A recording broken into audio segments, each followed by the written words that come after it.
This is a little more of an in-depth look at my curse deck with Lynde Cheerful Tormentor. So she's got Death Touch, and whenever a curse is put into her graveyard from the battlefield, we're going to return it to the battlefield attached to us at the beginning of the next end step. At the beginning of our upkeep, we may attach a curse attached to me, or us, to one of our opponents. And if we do, we draw 2 cards. So you can keep your curses in play. Unfortunately, we're going to get hit by them if they are removed. But we'll get to reattach them to an opponent on the next turn, at least one of them, and we'll get to draw 2 cards. So we got quite a few curses in here, but we've also got some other stuff. So we've got Curse of, here's some generic ones. We got Curse of Stalked Prey. So we're going to enchant player. It's a curse. Whenever a creature deals combat damage to enchanted player, we're going to put a +1/+1 counter on that creature. So a little buffing. We've got Curse of Death's Hold. It's a little expensive. A few of the cards in here are, but hopefully we got ways to get around that. Creatures enchanted player controls gets -1/-1. And we've got Curse of Disturbance. So whenever enchanted player is attacked, we're going to create a 2/2 black zombie creature token. Each opponent attacking that player does the same. So it gives them a bit of an incentive if they want to get a token. Hopefully to attack them and not you. So we got a few copy and stealing effects in here. So we've got Curse of Echoes. So whenever enchanted player casts an instant or sorcery spell, each other player may copy that spell and may choose new targets for the copy he or she controls. We've also got Slave of Bolas. So we can gain control of target creature. We can untap it. It gains haste until end of turn, and then we're going to sack it at the beginning of the next end step. We've got Confiscate. So we can enchant a permanent, and we control enchanted permanent. We've got Curse of Unbinding. So at the beginning of enchanted player's upkeep, that player reveals cards from the top of their library until they reveal a creature card. Put that card onto the battlefield under our control. That player puts the rest of the revealed cards into their grave. We have Lazav, Dimir Mastermind. It's got hexproof. Whenever a creature card is put into an opponent's graveyard from anywhere, we can have Lazav become a copy of that card. Except its name is Lazav, and it's a legendary in addition to its other types, and that's hexproof and this ability.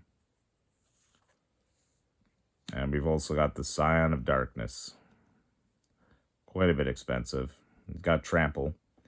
Whenever it deals combat damage to a player, we can put target creature card from that player's graveyard onto the battlefield under our control. So you get to steal stuff from their grave. And he looks creepy, like something from Silent Hill.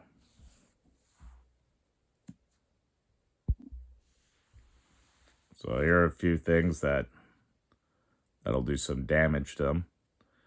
We've got Master of Cruelties. First strike, Death Touch.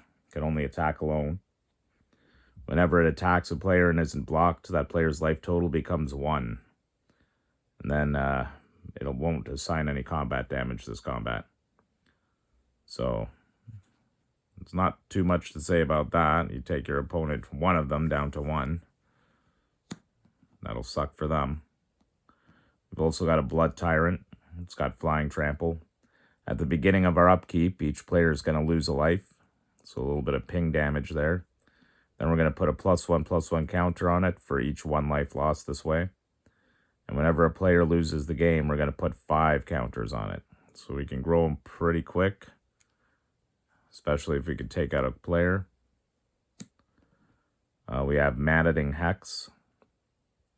Whenever enchanted player casts a non-creature spell, we're gonna roll a d6. Maddening Hex deals damage to the player equal to the result. And then we're going to attach Maddening Hex to another one of our opponents chosen at random. We've got the Curse of Shaken Faith. Whenever enchanted player casts a spell other than the first spell they cast, or if they copy a spell, it's going to deal 2 damage to them. We got Curse of Thirst. At the beginning of enchanted player's upkeep, it's going to deal damage to that player equal to the number of curses attached to them.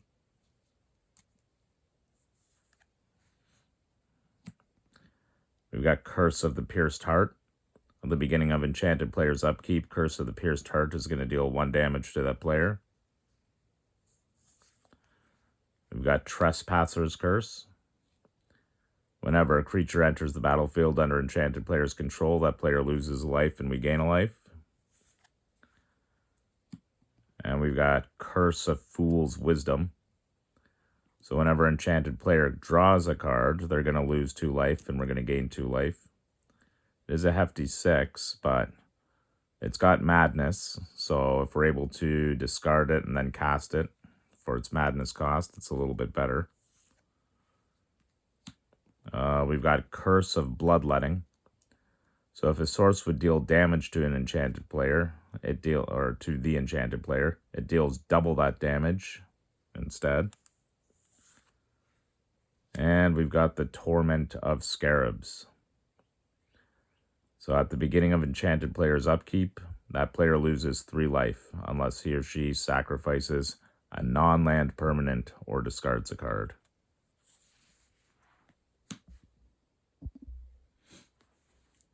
We do have a little bit of, not much ramp in here, but a little bit of things to help mitigate some of these costs.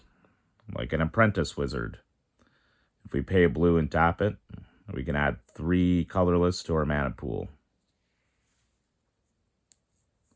You can play it as an interrupt, so basically any time.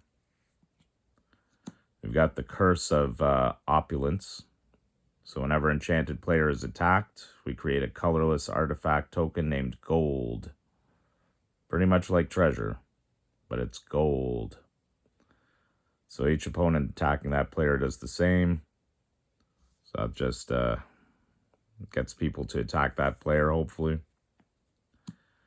We've got the Nightscape Familiar. Blue spells and red spells we cast cost 1 less to cast. You can also pay 1 and a black to regenerate it. We've got Rakdos, Lord of Riots. So you can't cast a spell unless an opponent lost life this turn. Creature spells we cast cost 1 less to cast for each 1 life our opponents have lost this turn. That could be pretty good with some of the ping damage stuff that we got. Well, cat. But might be tough to get him out. We've also got Nira, the Wild Mage. Whenever we cast a spell, we may put it on the bottom of our library. So some of these cheaper spells we can do that with. And if we do, we get to reveal cards from the top of our library until we reveal a non-land card. We may cast that card without paying its mana cost, and then put the rest at the bottom of our library in a random order. This ability triggers only once each turn. So it's a bit chaotic, but it's a nice way to cast a cheaper spell and hopefully run into a more expensive spell.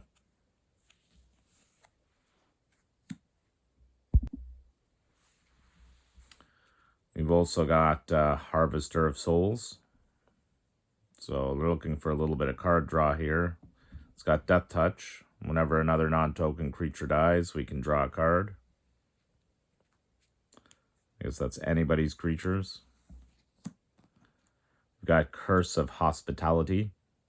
So creatures attacking enchanted player have trample. And whenever a creature deals combat damage to enchanted player, that player exiles the top card of their library. Until the end of turn, that creature's controller may play that card. And they may spend mana as though it were mana of any color to cast it.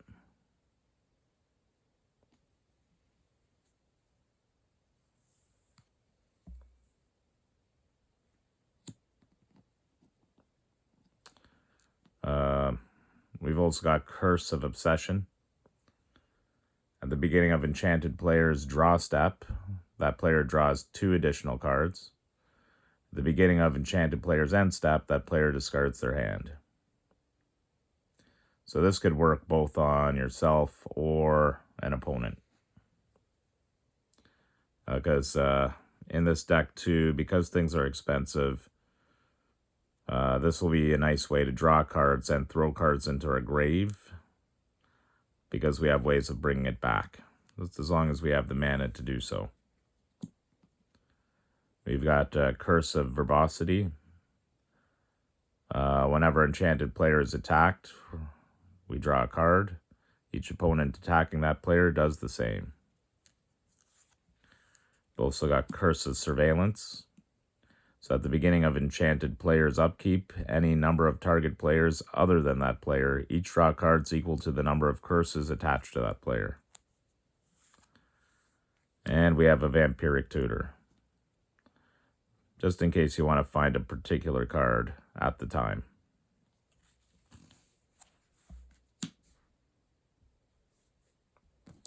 I guess I should read it. Search our library for a card, then shuffle your library and put that card on top. We lose 2 life.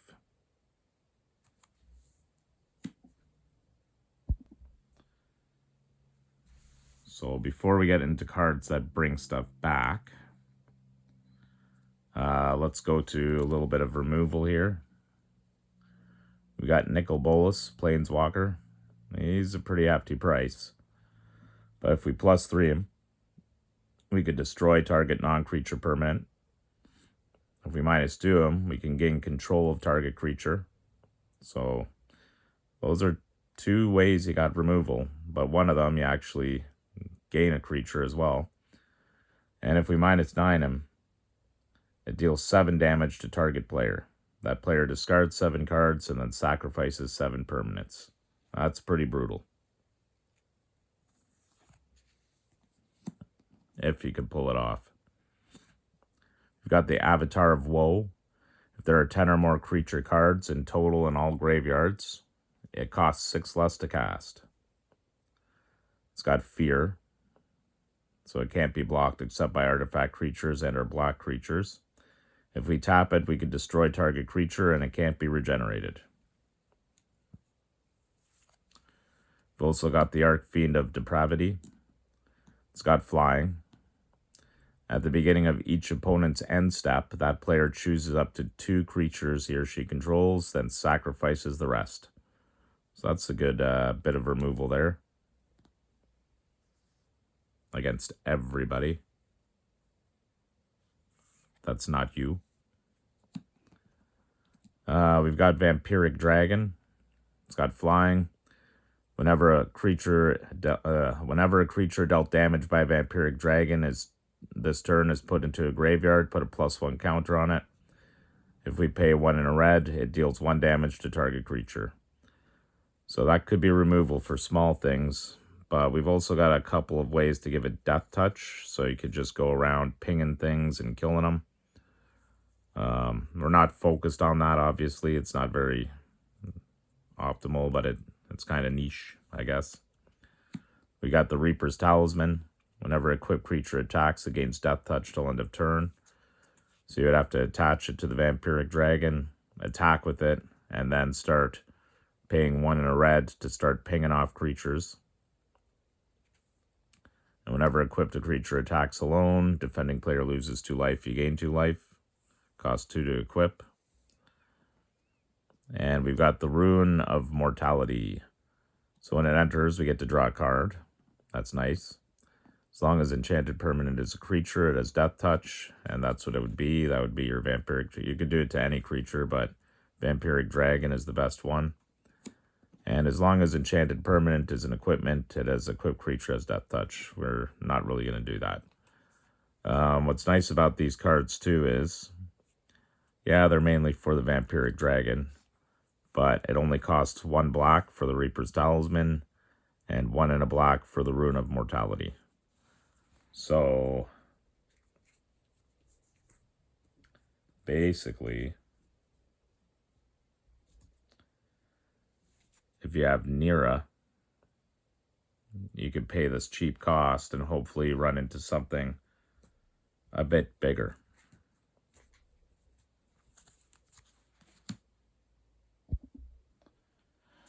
So let's go into some of this bring back stuff, or stuff that has to do with that. So we've got a cruel somnophage. I'm not sure how to pronounce that, but it's cool looking. So the main thing is here is the adventure it has. Can't wake up for 1 and a blue. Target player mills 4 cards. So you could do that to yourself, hoping you can get some big creatures in your grave so you could bring them back. And if you cast it for 1 and a black, its power and toughness are each equal to the number of creature cards in all graveyards. So if battle's been going on a bit, people have creatures in their graves, that should be a pretty pumped up creature. We've also got the Dreadhound.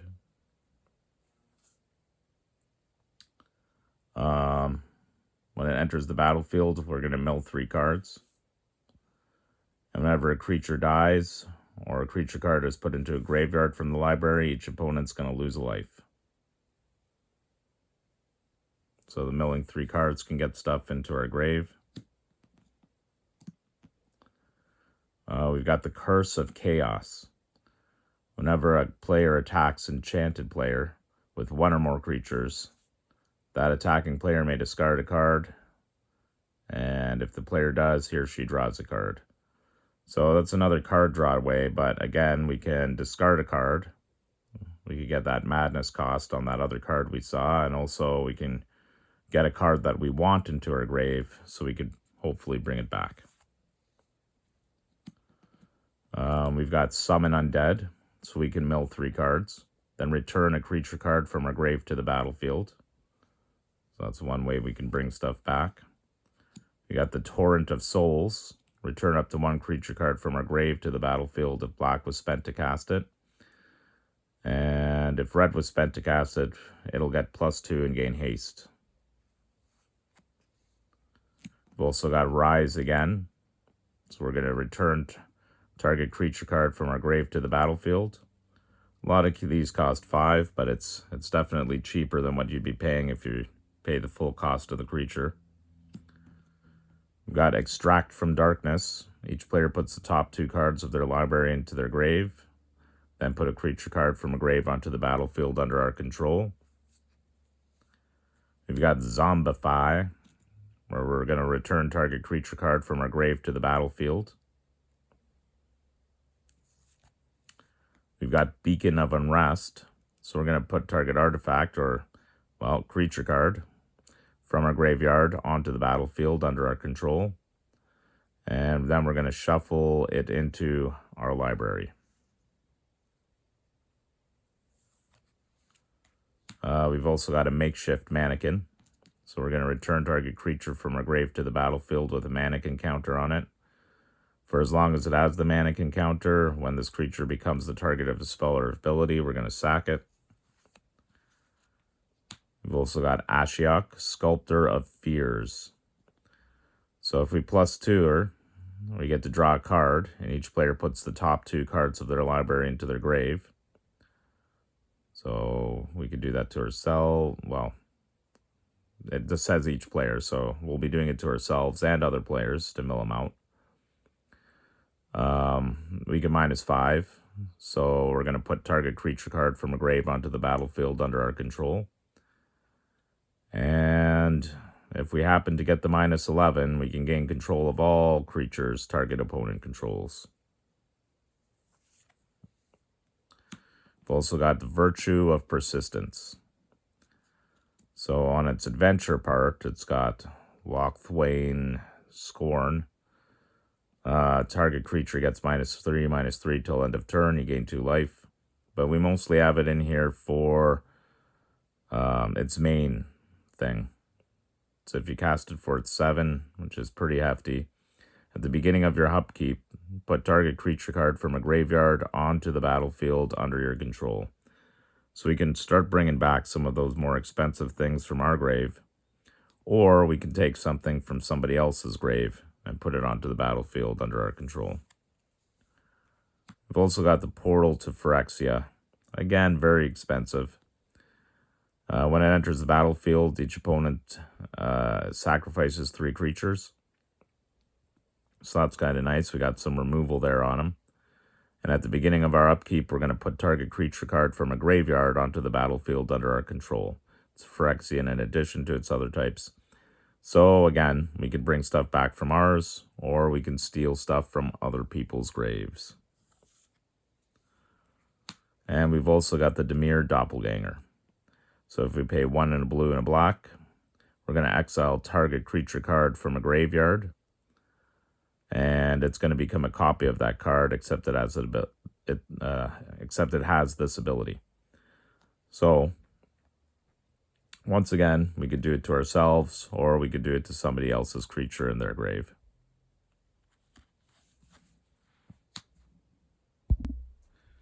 Now we're going to get to one of the best parts, milling, because it's fun. So we have Curse of the Bloody Tomb. At the beginning of enchanted player's upkeep, that player puts the top 2 cards of their library into their graveyard. So if you do it to yourself, you got stuff going in your grave. If you do it to other people or somebody else, they're going to be milling themselves. We've also got the Court of Cunning. When it enters the battlefield, we become the monarch. At the beginning of our upkeep, any number of target players each mill 2 cards. And for the monarch, those players will mill 10 cards instead. So we're getting that mill to go up. We got Fraying Sanity. At the beginning of each end step, enchanted player puts the top X cards of his or her library into their graveyard, where X is the number of cards put into that graveyard from anywhere this turn. So if you already started milling them, this could start hurting them more. We've got Jadek, Lord of Secrets. Jadek. It's got flying. If it would deal combat damage to a player, instead, put that many +1 counters on him, and that player puts that many cards from the top of their library into their grave. I like to call these the psychic vampires. Blue and black vampire colors. They attack your mind. We've got Consuming Aberration. So its power and toughness are each equal to the number of cards in your opponent's graveyards. This could get pretty big pretty quick with all the milling. Whenever you cast a spell, each opponent reveals cards from the top of their library until they reveal a land card, then put those cards into their graveyard.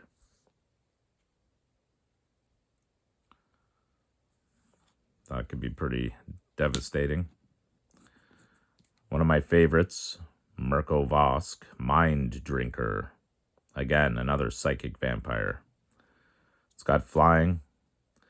When it deals combat damage to a player, that player reveals cards from the top of their library until they reveal 4 land cards, then put those cards into their grave. That's a fun little one for milling. We've also got a Fleet Swallower. Again, a bit expensive, but when it attacks, so we don't even have to do damage. When we attack, target player puts the top half of his or her library rounded up into their grave. We've also got a Terrasian Mindbreaker. Same type of thing. Costs the same amount, 7, but all this is colorless. Whenever it attacks, defending player mills half their library, rounded up. We could also unearth this card for 1 blue, where you return it from a grave to the battlefield. It gains haste, exile it at the beginning of the next step.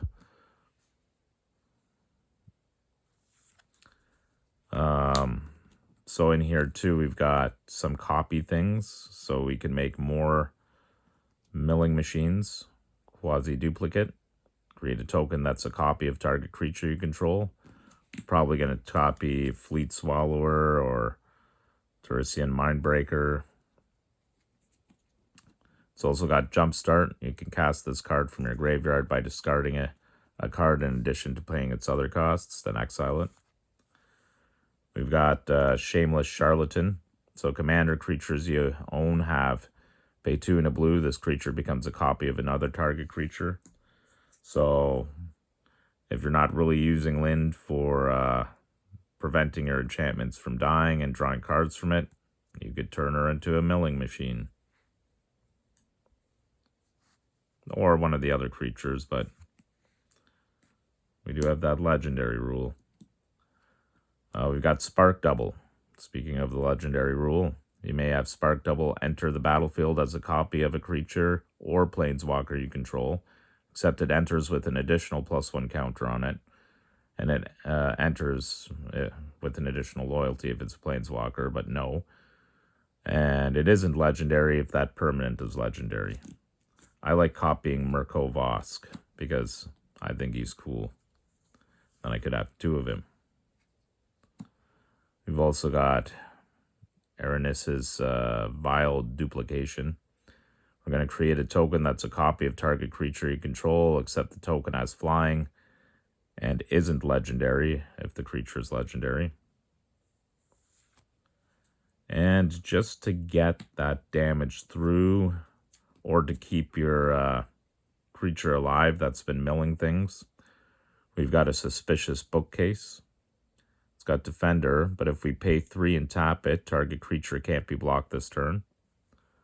So hopefully you can keep it around. And we've also got Passwall Adept. So if we pay 2 and a blue, target creature can't be blocked this turn. But on this one, we could do that for as many times as we have mana, so we could do it to multiple creatures.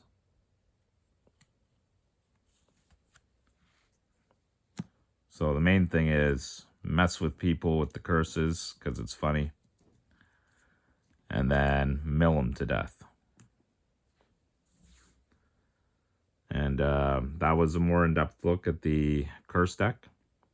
So I hope it gave some ideas. I hope you enjoyed it, and thanks for watching.